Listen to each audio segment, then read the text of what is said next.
Assalamu alaikum. Beta, this is Dr. Zahid who will be teaching you the new lesson that is the animal kingdom.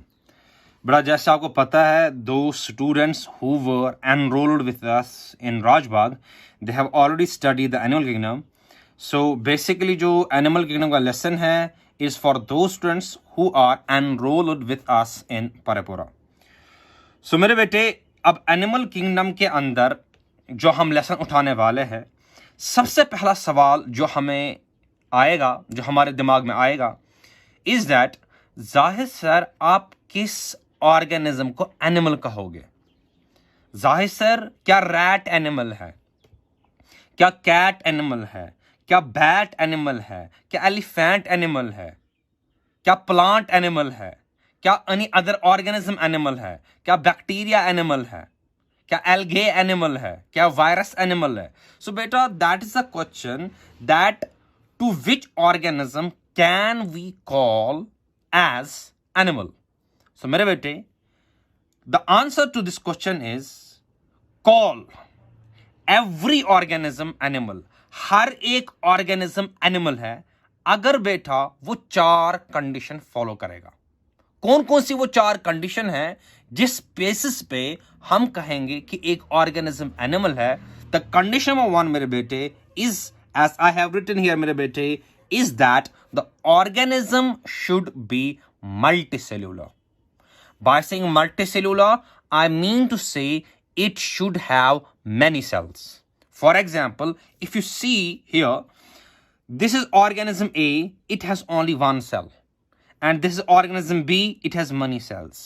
So, the thing is, mere bete, the organism B is animal. The organism A is not animal because, mera beta, jo organism B hai, it is multicellular. So, mere bete, that's the condition number 1. That is, the organism should be multicellular. What I mean by that? That it should have many cells. And then, the condition number 2, mere bete, is that the organism should be cell wall less. आपको पता है बेटे, cell के around cell wall होता है. मेरे बेटे, जो एनिमल है वहां पे सेल के अराउंड सेल वॉल नहीं होता. For example, mere bete, again you see towards this diagram, this is organism A, this is organism B. 1 cell, 2 cell, 3 cell, it is multicellular. B, 1 cell, 2 cell, 3 cell, it's again multicellular.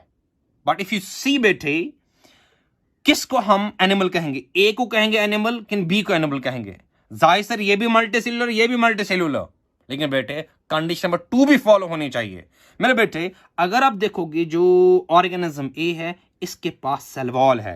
जो ये मैंने ऐसे ऐसे स्टिरेशंस मैंने बनाई है, ऐसे ऐसे बनाया बेटे, this is cell wall. So मेरे बेटे, organism A has cell wall while as organism B is cell wall less. So in this scenario, the organism B is animal because yes, the organism should be multicellular, but besides being multicellular, it should also be cell wall less. So that's a condition number 2, that organism should be cell wall less. And then mere bete, the condition number 3 is that the organism should be eukaryotic. क्या मतलब बेटा eukaryotic? मतलब कि it should have nucleus. आपको पता है बेटे, nucleus. अगर न्यूक्लियस है उसको हम यूकैरियोट कहते हैं. अगर न्यूक्लियस नहीं है उसको हम प्रोकैरियोट कहते हैं. सो बेटे, let me show here in this diagram. यहां पे मेरे बेटे, मेरे पास ऑर्गेनिज्म ए है, मेरे पास ऑर्गेनिज्म बी है. ये मल्टीसेल्यूलर है, ये भी मल्टीसेल्यूलर है. ये सेल वॉल लेस है, ये भी सेल वॉल लेस है. तो किसको हम एनिमल कहेंगे? ए को कहेंगे एनिमल कि बी को एनिमल कहेंगे? मेरा बेटा, हम बी को एनिमल कहेंगे. क्यों कहेंगे बी को एनिमल? क्योंकि जाहिद सर, बी के पास न्यूक्लियस भी है. By saying nucleus, I mean to say be eukaryotic है. सो मेरे बेटे, that is the condition number 3, that is the organism should be eukaryotic. That is, it should have nucleus. अगर आपको समझ आ रहा है बेटा, मेरे कहने का मतलब हर एक कंडीशन फॉलो होनी चाहिए. जैसे कि मल्टीसेल्यूलर भी होना चाहिए, सेल वॉल लेस भी होना चाहिए, यूकैरियोटिक भी होना चाहिए. Every condition should get fulfilled actually. And then मेरे बेटे the condition number 4 is that organism should be heterotrophic.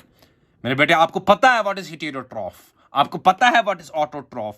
Autotrophic ऐसा ऑर्गेनिज्म है जो खुद खाना बनाता है, जैसे हमारे प्लांट्स वो खुद खाना बनाते हैं. हेटेरोट्रॉफिक ऐसा ऑर्गेनिज्म है जो खुद तो खाना नहीं बनाता, वो प्लांट को खाता है और वहां से एनर्जी डिराइव करता है. That is heterotroph.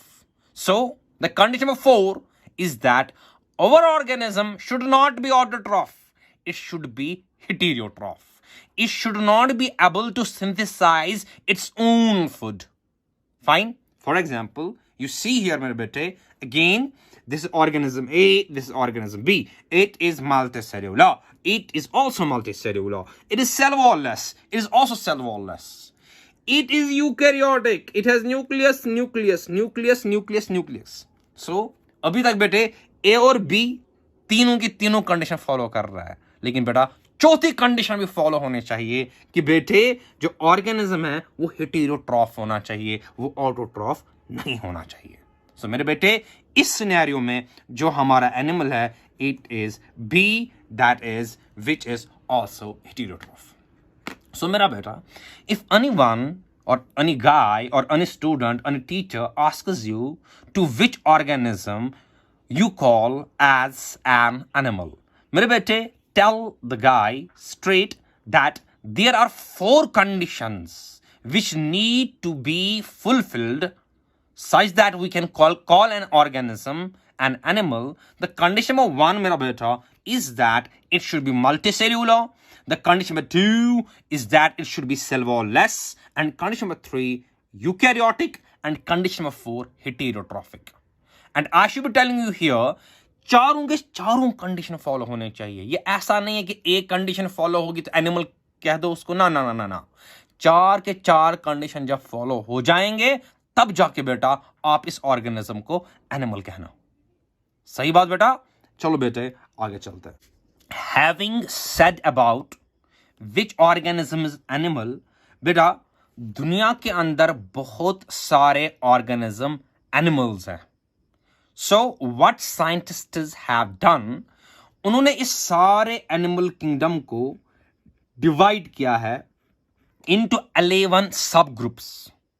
उन सब ग्रुप्स को बेटा हम कहते हैं फाइलाज. सो बेटे एनिमल किंगडम को 11 हिस्सों के अंदर डिवाइड किया गया है, 11 फाइलास के अंदर डिवाइड किया गया है. कौन कौन सा वो फाइला बेटे, आप सब उनका नाम याद करोगे. सबसे पहला फाइला बेटे इस पोरेफेरा. नंबर नेक्स्ट फाइला मेरे बेटे is Cnidaria. Number third phyla is Ctenophora. Number 4 phyla, mere bete, is Platyhelminthes. Number 5 phyla is Aschelminthes. Number 6 phyla is Annelida. Number 7, mere bete, is Arthropoda. Number 8 is, mera beta, mollusca. Number next mere bete is Echinodermata. Number next mere bete is Hemichordata. And number next mere bete is Chordata. So मेरा बेटा जो हमारा सारा animal kingdom है इसको हमने 11 सब groups के अंदर डिवाइड किया गया कर दिया, और बेटे उन सब ग्रुप्स को हम कहते हैं phylas. So there are 11 phylas in animal kingdom, और उनका नाम अलग अलग हमने रख दिया. एक का नाम बेटे पोरेफेरा, मेरे साथ आप पढ़ोगे बेटा. एक का नाम पोरेफेरा, दूसरे का नाम नाइडेरिया, तीसरा टीनोफोरा, चौथा Platyhelminthes, fifth Aschelminthes, sixth Annelida, seventh Arthropoda, eighth Mollusca, ninth Echinodermata, 10th Hemichordata, and 11th मेरा बेटा is the Chordata. यहां पे बेटे मैं आपको बताता चलूं, हमें हर एक फाइला अलग अलग पढ़ना है। हमें पोरिफेरा को अलग पढ़ना है, नाइडेरिया को अलग, टीनोफोरा को अलग, प्लैडिया एलिमेंथी अलग, एस्कलमेंथी अलग, एनालिडा अलग, आर्थ्रोपोडा अलग, मोलस्का अलग, इकाइनोडर्मेटा अलग, हेमिकॉर्डेटा अलग और कॉर्डेटा अलग। सो सबसे पहले बेटा हम डिस्कस करेंगे पोरिफेरा। बेटा जो सबसे पहला ग्रुप एनिमल किंगडम का है, जैसा कि हमने अभी बोला, that group is known as Porifera. So बेटा चलो हम पोरिफेरा डिस्कस करते हैं। क्या होता है पोरिफेरा? बेटा जो पोरिफेरा है, पहली बात तो ये है बेटा, इट इज एनिमल। ये एनिमल है, सीधी सी बात है, क्योंकि एनिमल किंगडम को बिलोंग करता है। It will necessarily have those 4 condition जो मैं ऑलरेडी बोल चुका हूं। नेक्स्ट पॉइंट बेटे, जो पोरिफेरा है, it is also known as sponges. Porifera का जो बेटा जो दूसरा नाम है, दैट इज स्पंजेस। मेरा बेटा जैसा आपको पता है, हम इंसान जमीन पे रहते हैं। क्योंकि हम जमीन पे रहते हैं, हमें टेरेस्ट्रियल कहते हैं। वाइल एज जो पोरिफेरा बेटा, it is marine, and by saying marine I mean to say it lives in salty water. Fresh water के अंदर नहीं बेटा, it lives in salty water, that is Porifera is marine. Number next point beta is that porifera is sessile. What do I mean by saying sessile? बेटा अगर आपको पता होगा, we human, हम एक जगह से दूसरी जगह जा सकते हैं। We can walk. ऐसे चलने को, ऐसे वॉक को बेटा, ऐसे ऑर्गेनिज्म को जो चल सकता है, हम उसको मोटाइल कहते हैं। In comparison to it, that organism which cannot move, बेटा that organism is known as sessile. So बेटा जो पोरिफेरा है ये sessile है, and by saying sessile I mean to say it cannot show locomotion or it cannot move rather. Fine.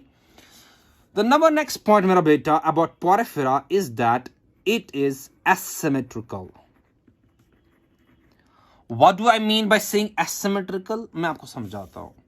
बेटा देखो, ये मैंने एक स्फीयर बना दिया और ये एक ऑर्गेनिज्म मैंने बनाया, चलो इसका हम नाम रखेंगे ए।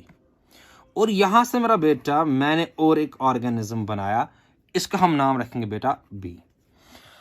अब देखो बेटा, जो ऑर्गेनिज्म ए है, मैं इसको 2 इक्वल हिस्सों के अंदर डिवाइड कर सकता हूं। एक ये वाला हिस्सा और दूसरा ये वाला हिस्सा, एंड दीज 2 पार्ट्स और these 2 halves resemble each other. ऐसा ऑर्गेनिज्म जो 2 इक्वल हाफ्स के अंदर डिवाइड हो सकता है, ऐसे ऑर्गेनिज्म को बेटा हम कहते हैं सिमेट्रिकल। वायरस बेटा जरा आप इस ऑर्गेनिज्म को डिवाइड करो, ये वाला जो हिस्सा है ये इस वाले हिस्से जैसा नहीं है। ऐसा ऑर्गेनिज्म मेरा बेटा जो 2 इक्वल हाफ्स में डिवाइड नहीं होगा, ऐसे ऑर्गेनिज्म को बेटा हम कहते हैं एसिमेट्रिकल। सो मेरे बेटे जो हमारा पोरिफेरा है, it is not symmetrical, it is not divided or it cannot be divided into 2 equal halves, but it is asymmetrical. And by saying asymmetrical, I mean to say that it cannot be divided into 2 equal halves. The next point beta about the porifera is that it shows cellular level of organization. Cellular level of organization. क्या मतलब बेटा cellular level of organisation? आप focus करो, देखो बेटा, imagine this is cell, this is another cell. बेटा जो ये सेल है ये इस सेल से हाई बोलती है, और जो ये सेल है ये वापस हाई बोलती है। और another scenario, this is cell, this is cell. इसने बोला इस सेल को हाई, इस सेल ने बोला नो। मेरा बेटा इसी को हम कहते हैं level of organisation. It is simple. Level of organisation mean how cells are interacting with each other. क्या सेल्स आपस में इंटरैक्ट कर रहे हैं या नहीं कर रहे हैं? That is the level of organisation. Let me define this and you note this down. मेरा बेटा level of organisation mean complexity in interaction between the cells. So bete, if anyone asks you what is the level of organization, simple it is. This is a cell, this is a cell. How the cells are interacting with each other. क्या ये दो cells आपस में interact कर रहे हैं या नहीं कर रहे हैं? क्या ये आपस में बात कर रहे हैं या नहीं कर रहे हैं? बेटा इसी phenomenon को हम कहते हैं level of organization. So मेरे बेटे, that is the level of organization, the interaction between the cells. Now, what does a cellular level of organization mean? Cellular level of organization mean, yes, there is a cell, there is a cell. They should interact. लेकिन मेरे बेटे कभी कभार ये cell आपस में interact नहीं करते. Such level of organization where two cells are not saying hi, hello, where they are not interacting with each other, मेरा बेटा, we call as cellular level of organization.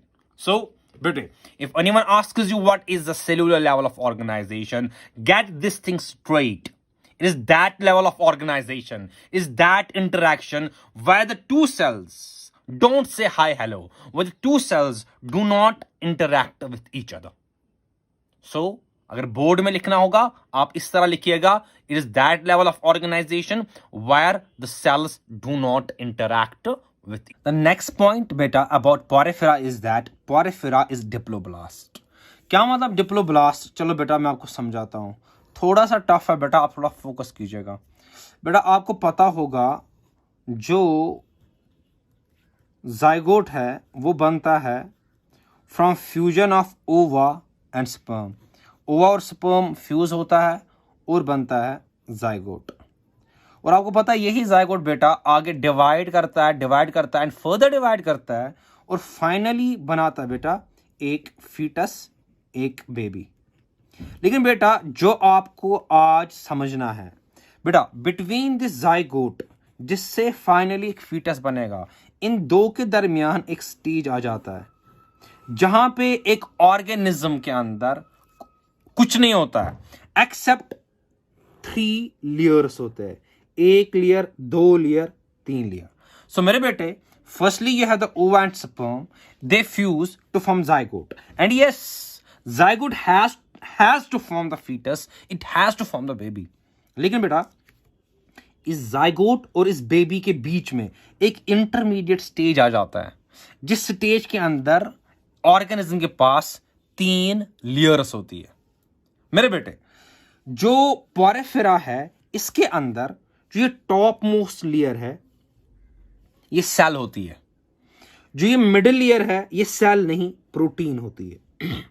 और जो लोअर मोस्ट लेयर है ये भी cell की बनी होती है. मेरा बेटा, एक ऐसा ऑर्गेनिज्म जहां पे इस इंटरमीडिएट स्टेज में, इस 3 लेयर वाले स्टेज में सबसे टॉप मोस्ट लेयर सेल है, उसके बाद बीच वाली लेयर प्रोटीन है, उसके बाद लास्ट वाली लेयर और सेल है, ऐसे ऑर्गेनिज्म को बेटा हम कहते हैं डिप्लोब्लास्ट. सो मेरा बेटा, डिप्लोब्लास्ट एक ऐसा ऑर्गेनिज्म है जहां पे between zygote and the foetus, yes 3 layer है, लेकिन जो टॉप वाली लेयर है वो सेल है, जो मिडिल वाली लेयर है वो प्रोटीन है, और जो लोअर वाली लेयर है बेटा वो अगेन सेल है. सो बेटा ऐसे ऑर्गेनिज्म को हम कहते हैं डिप्लोब्लास्ट. इन कंपैरिजन टू इट मेरा बेटा और एक ऑर्गेनिज्म होता है जहां पे जो टॉप मोस्ट लेयर है वो सेल की बनी होती है, जो मिडिल लेयर है ये भी सेल की बनी होती है, जो लोअर मोस्ट लेयर है ये भी सेल की बनी होती है. बट ऐसे ऑर्गेनिज्म को हम कहते हैं ट्रिप्लोब्लास्ट. सो मेरा बेटा, हमारे पास 2 टाइप ऑफ ऑर्गेनिज्म होता है. एक ऐसा ऑर्गेनिज्म जिसको हम डिप्लोब्लास्ट कहते हैं और एक ऐसा ऑर्गेनिज्म जिसको ट्रिप्लोब्लास्ट कहते हैं. यहां पे भी 3 लेयर है, यहां पे भी 3 लेयर है. तो मसला क्या है डिप्लोब्लास्ट और ट्रिप्लोब्लास्ट में? जाहिर sir, in diploblast in 3 layer में टॉप वाली लेयर सेल है, बीच वाली लेयर प्रोटीन है, लोअर वाली लेयर सेल और है. सो इसको हम डिप्लोब्लास्ट कहते हैं. While as in the triploblast top वाली लेयर सेल है, बीच वाली लेयर भी सेल है और लोअर वाली लेयर भी सेल है. बेटा यहां पे मैं आपको एक बात बताता चलूं बेटा, जो डिप्लोब्लास्ट में जो टॉप वाली लेयर है इसको हम एक्टिन एक्टोडर्म कहते हैं, ECTODERM. So beta, if anyone asks you what is ectoderm, it is top most cellular layer. बेटा जो बीच वाली लेयर है इसको हम मेसोग्लिया कहते हैं, MESOGLEA, मेसोग्लिया, यानी प्रोटीन वाली लेयर, बीच वाली लेयर जो डिप्लोब्लास्ट में थी। और मेरे बेटे जो लोअर वाली लेयर है जो सेल की ओर है मेरा बेटा, इसको हम एंडोडर्म कहते हैं, ENDODERM. सो मेरा बेटा जो हमारा पोरिफेरा है, it is diploblast, and by saying diploblast I mean to say there will be 3 layers between zygote and fetus, and those 3 layers, the uppermost layer of those 3 layers will be cell, the middle layer will be protein, the lower layer will be again the cell. Fine. So let's move mera beta further. The next point beta about the porifera is this. मेरे बेटे, this structure that I'm drawing here, this बेटा ऐसा है हमारा Porifera, हमारा Porifera ऐसा दिखता है मेरे बेटे। जो ये वाली ओपनिंग है, जो ये छोटी वाली ओपनिंग है, ये वाली ओपनिंग, इसको हम कहते हैं ऑस्टिया। और बेटे इसी ऑस्टिया से पानी पोरिफेरा के अंदर आ जाता है। बेटा जो ये कैविटी है यहां पे, जो ये कैविटी है, इस कैविटी को बेटा हम कहते हैं सुपोंगोसील। मैं यहां पे बड़ा लिखता हूं, सुपोंगोसील। और बेटा जो ये वाली ओपनिंग है यहां पे, इसको हम कहते हैं ऑस्क्यूलम। सो हमारे पास ऑस्टिया है, हमारे पास सुपोंगोसील है, और हमारे पास ऑस्क्यूलम है मेरा बेटा। तो मैं आज से कोई बंदा पूछेगा what is ostia, let me now define what is ostia.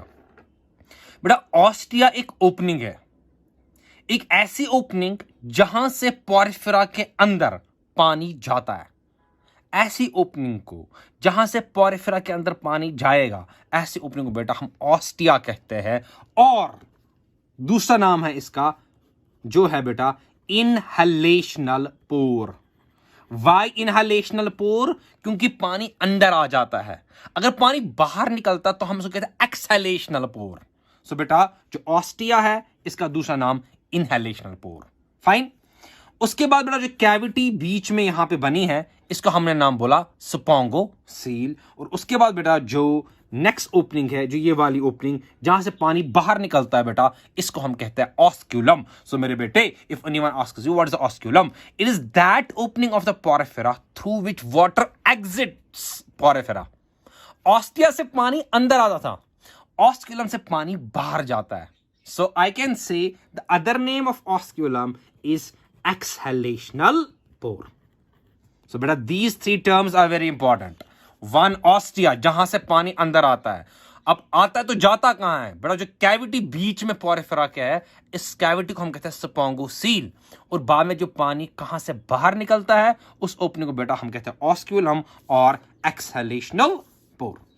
बेटा आप देखो यहां की ओर और एक बार फोकस करो। मैं और एक बार नए से पोरिफेरा को बनाता हूं। सो बेटा जो ये वाली ओपनिंग है जहां से पानी आता है, इसको अभी अभी हमने नाम क्या दिया? ऑस्टिया। और जो ये कैविटी है इसका नाम क्या दिया? सुपोंगोसील।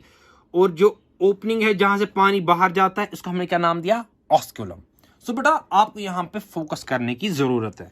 बेटा देखो ये पानी ऑस्टिया से अंदर आया, बाद में सुपोंगोसील के अंदर गया, और सुपोंगोसील से ऑस्क्यूलम से बाहर निकला। मेरे बेटे जो ये एरो बना, जो ये पाथवे बना कि पानी ऑस्टिया से अंदर आया, सुपोंगोसील के अंदर गया, और सुपोंगोसील से ऑस्क्यूलम से बाहर निकला, जो ये एरो बना, जो ये पाथवे बना, इस पाथवे को बेटा हम कहते हैं वाटर कैनाल सिस्टम।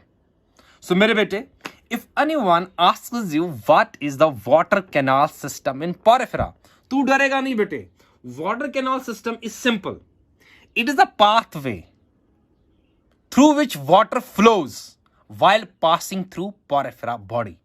यानी कि जब पानी बॉडी के अंदर जाता है, पहले आता कहां से है, बाद में कहां से जाता है, कहां से वापस निकलता है, इस सारे पाथवे को, इस सारे रूट को, इस सारे एरो को बेटा हम कहते हैं वाटर कैनाल सिस्टम। अब यहां पे सवाल उठेगा, जाहिर सर इस वाटर कैनाल सिस्टम का क्या फायदा है, क्यों पानी आता है और क्यों पानी बाहर जाता है? मेरे बेटे इसका फंक्शन ओवियस है। जो ये वाटर कैनाल सिस्टम है, मैं लिखता हूं बेटा, ये बहुत इंपॉर्टेंट है मेरे बेटे, याद रखना पड़ेगा। जो वाटर कैनाल सिस्टम है बेटा, इसका फंक्शन है सबसे पहला, it helps in food gathering. ये खाना पोरेफेरा को लाता है। कैसे? जो ये पानी अंदर जाएगा वो अपने साथ खाना भी लाएगा। ऑब्वियस सी बात है, पानी आएगा उसके साथ खाना भी आएगा। सो पहला फंक्शन बेटा वाटर कैनाल सिस्टम का is that it helps in food gathering. The number next function मेरे बेटे इज दैट रेस्पिरेटरी एक्सचेंज, यानी कार्बन डाइऑक्साइड अगर ज्यादा बना है वो इसी पानी से एक्सचेंज होगा और इस पोरेफेरा को ऑक्सीजन मिलेगा through this water canal system, जो अपने साथ ऑक्सीजन लाता है और अपने साथ कार्बन डाइऑक्साइड को साथ ले जाता है।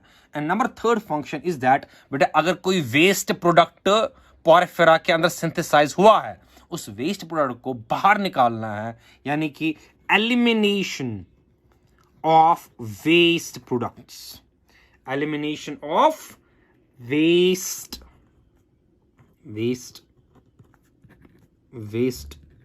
products। सो मेरे बेटे तुम्हें कोई पूछेगा what is water canal system, सबसे पहली बात आप बोलोगे it is the pathway through which water flows in पोरेफेरा।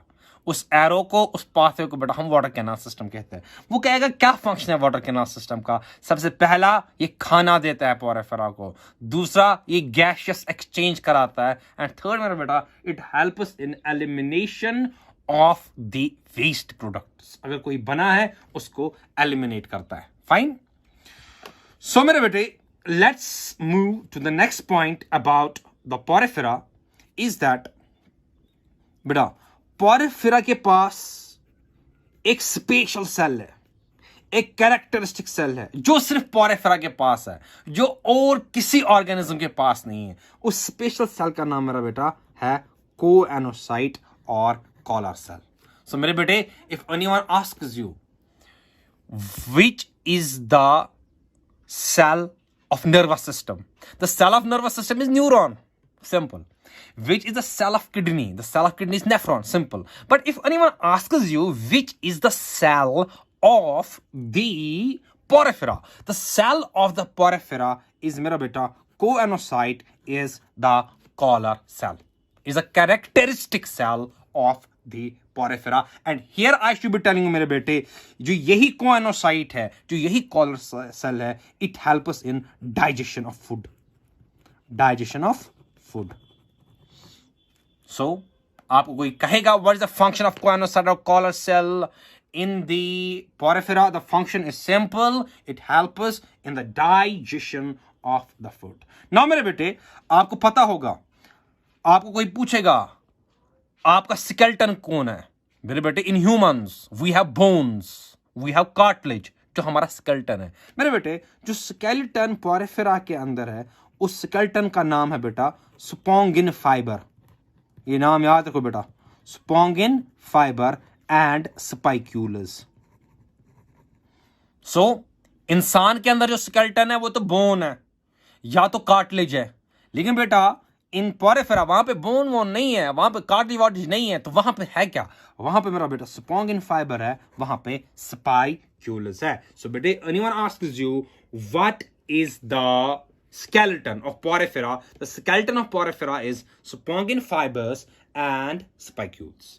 The next point मेरा बेटा about porifera is that जो porifera बेटे इसका जो रिप्रोडक्शन है बेटा, अगर आपको पता होगा we humans अगर हमें रिप्रोडक्शन दिखाना होता है we only show sexual reproduction, while as मेरे बेटे जो porifera है it shows both asexual reproduction and sexual reproduction.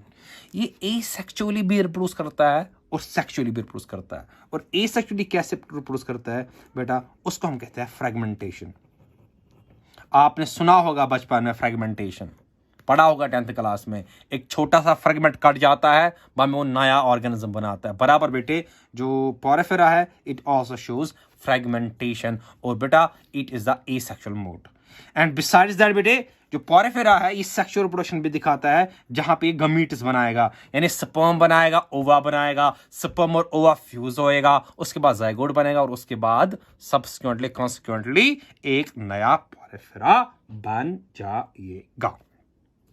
लेकिन बेटा यहां पे मुझे आपको एक इंपॉर्टेंट बात बोलनी है अबाउट पोरेफेरा, इज दैट हाँ जो पोरेफेरा है it show the sexual reproduction. अभी मैंने बोला क्या मतलब सेक्सुअल रिप्रोडक्शन, कि ओवा बनता है, स्पर्म बनता है, वो फ्यूज होता है टू फॉर्म जाइगोट। लेकिन बेटा जो ओवा और स्पर्म है ये फ्यूज होता है फ्यूज, लेकिन with in the female body, with in the body. ऐसे फ्यूजन को जो विद इन द बॉडी हो बेटा हम इसको कहते हैं internal fertilization. Internal fertilization. So बेटे yes, porifera shows sexual reproduction, but it shows internal fertilization. What is internal fertilization? The sperm and ova, they fuse within the body. In comparison is external fertilization. External fertilization में क्या होता है, sperm और ova वो body के अंदर fuse नहीं होता, वो पानी के अंदर, यानी एक पोरिफेरा ने स्पर्म दिया, दूसरे पोरिफेरा ने ओवा दिया, ये दोनों स्पर्म और ओवा फ्यूज होंगे, लेकिन बॉडी के अंदर नहीं, पानी के अंदर, बाहर, बॉडी से बाहर फ्यूज हो जाएंगे। ऐसे हम एक्सटर्नल फर्टिलाइजेशन कहेंगे। लेकिन बेटा जो porifera it does not show external fertilisation, it show internal fertilisation. The number next point मेरा बेटा is that porifera has indirect life cycle. बेटा ये बहुत क्रिटिकल चीज है जो आपको समझनी है। क्या मतलब इनडायरेक्ट लाइफ साइकिल? देखो बेटा क्या होता है, आपको पता है जाइगोट से बनता है फीटस या जाइगोट से बनता है बेबी। फाइन बेटा, ऐसे लाइफ साइकिल को जहां जाइगोट से बनेगा फीटस, जहां जाइगोट से डायरेक्टली बनेगा फीटस, ऐसे को हम कहते हैं बेटा डायरेक्ट लाइफ साइकिल। क्या कहते हैं बेटा? Direct life cycle. वाइलेस मेरा बेटा जो इनडायरेक्ट लाइफ साइकिल होता है वहां जाइगोट से पहले लार्वा बनता है, जाइगोट के बाद पहले लार्वा बनता है, और बमी यही लार्वा कन्वर्ट हो जाता है इनटू फीटस, इनटू बेबी। ऐसा लाइफ साइकिल जहां जाइगोट से डायरेक्टली फीटस ना बने, बेबी ना बने, तो पहले क्या उनके बीच में एक लार्वा, एक अलग ही दूसरा स्टेज आ जाए। बनना तो चाहता फीटस, लेकिन बना नहीं फीटस, और एक स्टेज आ गया, और एक इंटरमीडिएट स्टेज आ गया, लार्वा बना, और बाद में लार्वा कन्वर्ट हो गया इनटू फीटस। ऐसे लाइफ साइकिल को बेटा हम कहते हैं इनडायरेक्ट लाइफ साइकिल। सो बेटे इफ एनीवन आस्क्स यू क्या पोरिफेरा के पास सेक्सुअल रिप्रोडक्शन है? हाँ है सेक्सुअल रिप्रोडक्शन। क्या एक्सटर्नल फर्टिलाइजेशन की इंटरनल फर्टिलाइजेशन, यानी fertilization fusion of sperm and ova occur within the body. And next point, is it direct life cycle or indirect life cycle? You have to say indirect life cycle. Why indirect life cycle? Because from zygote, fetus is not directly formed. An unusual and undifferent, a different structure is formed initially. एक larva बीच में बनता है, उसके बाद larva convert हो जाता है foetus के अंदर। सो बेटे ऐसे लाइफ साइकिल को हम कहते हैं इनडायरेक्ट लाइफ साइकिल। अब उठेगा बेटा सवाल, सर कौन कौन है पोरिफेरा? बेटा हम कुछ एग्जाम्पल देखेंगे कौन कौन पोरिफेरा है। सबसे पहला एग्जाम्पल बेटा इट इज साइकॉन, इसका common name Scypha, this is Porifera. Number next example बेटा इज स्पॉन्जिला, जिसका दूसरा नाम फ्रेश वाटर स्पंज। ये एनसीईआरटी ने लिखा है बेटे, आप एनसीईआरटी से देखिएगा। आप चुपचाप करके बेटे एनसीईआरटी पढ़नी है, सीधे पोरिफेरा जाना, पहले 2 पेज अभी छोड़ दो, सीधे पोरिफेरा पे आ जाओ, और पोरिफेरा में ये आपको मिलेगा जो आज हमने पढ़ा पोरिफेरा। सो मेरे बेटे let me revise this again. Porifera जो है ये एनिमल है, स्पंज है, मरीन है। क्या मतलब मरीन? सॉल्टी वाटर के अंदर रहता है, सिसाइल है यानी चल नहीं पाता, एसिमेट्रिकल है यानी आप इसको 2 हिस्सों में डिवाइड नहीं कर सकते, सेल्यूलर लेवल ऑफ ऑर्गेनाइजेशन। क्या मतलब cellular level of organisation? 2 cell है सेल है 2, लेकिन आपस में इंटरैक्ट नहीं करते। Such type of level of organisation why cells do not interact, is cellular level of organisation. और उसके बाद डिप्लोब्लास्ट है। डिप्लोब्लास्ट क्या होता है? डिप्लोब्लास्ट एक ऐसा कंडीशन है जहां पे 3 लेयर्स बनते हैं, cell, protein, cell, ectoderm, mesoglea, endoderm. उसके बाद बेटा हमने बोला पानी ऑस्टिया से आता है, कैविटी का नाम हमने स्पोंगोसील बोला, पानी बाहर जाता है ऑस्क्यूलम से, और जो ये पाथवे बना, जो ये रूट बना, ऑस्टिया से पानी आना, स्पोंगोसील के अंदर जाना और ऑस्क्यूलम से बाहर निकलना, इस पाथवे को हमने बोला वाटर कैनाल सिस्टम। जहां हमने बोला इसके बहुत सारे फंक्शन, फूड गैदरिंग में हेल्प करता, रेस्पिरेशन में हेल्प करता, elimination of waste product help में करता। एंड मेरे बेटे, if the cell of the nervous system is neuron, if the cell of the kidney is nephron, the cell of the porphyra is choanocyte or collar cell, और it helps us in digestion। हमारे पास हड्डियां हैं, हमारे पास cartilage है, लेकिन Porifera के पास बेटा स्पोंगिन fibres है और स्पाइक्यूल्स है। क्या पोरिफेरा रिप्रोडक्शन दिखाता है? हाँ दिखाता है, सेक्सुअली भी, एसेक्सुअली भी। एंड देन मेरे बेटे it shows internal fertilization, indirect life cycle। मेरे बेटे, that is all about the porifera।